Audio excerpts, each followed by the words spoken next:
Gordon Gill is a world-renowned architect who has designed some of the world's tallest buildings, ranging from the world's first net-zero energy skyscraper to the world's tallest tower, Kingdom Tower in Saudi Arabia. Mr. Gill is the patron who will oversee the design of a new parliament building. But do you know he is Jamaican, born and raised? I was born in Kingston and grew up in St. Ann in Monique. Went to school at a very small school at Reynolds, about 5 or 6 kids. And then I went to boarding school when I was about 9 to Cartwright College in Mandeville. We left Jamaica when I was 11 and moved to Canada, moved to Toronto.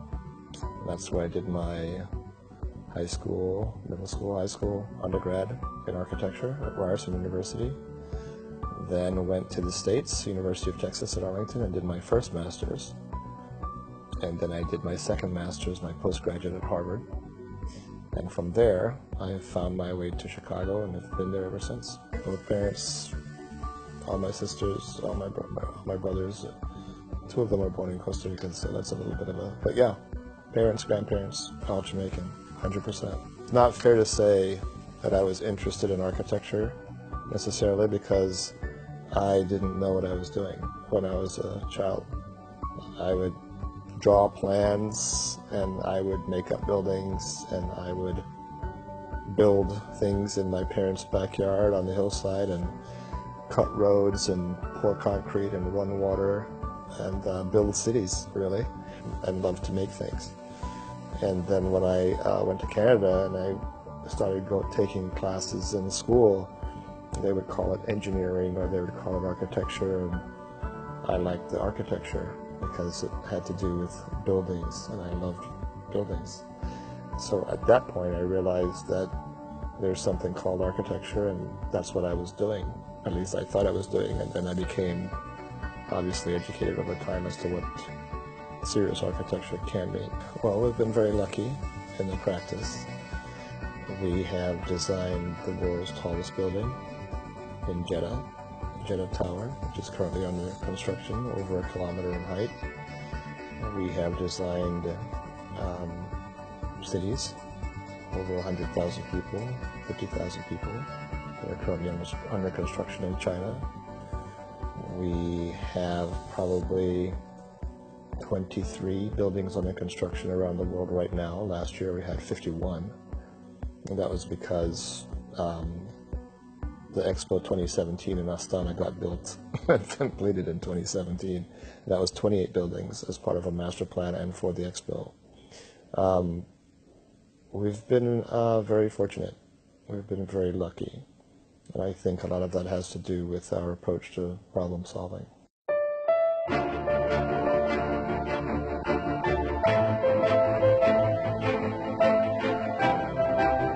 When I see a little boy or little girl running on the streets in Jamaica, or I see little kids in Jamaica, it is just my own opinion that little boy or that little girl is capable of the same thing. I don't think it's a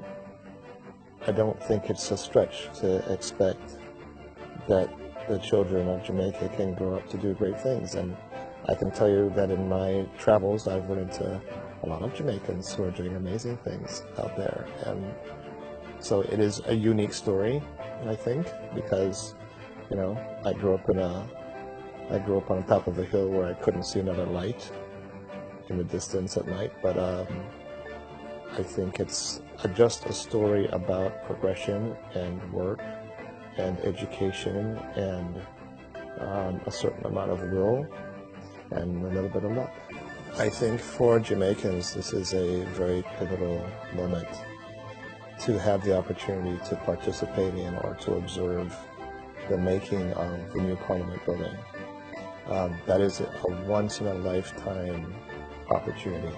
I think for anyone in the design field, architectural field, planning disciplines in Jamaica, that has got to be a moment to shine.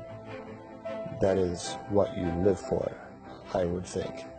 I think that you have a service and a duty, frankly, to your country to put your best foot forward and do the very best that you can. And it's not for yourself. It's not even for the government.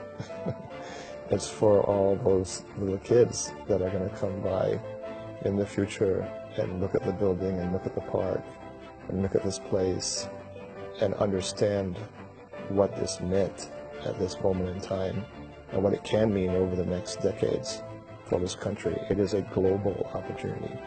For the government, I would say about this project, think big.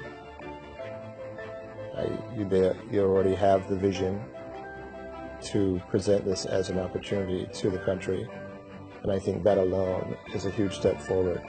But I wouldn't stop there. I would demand the very best from your design community and from the country.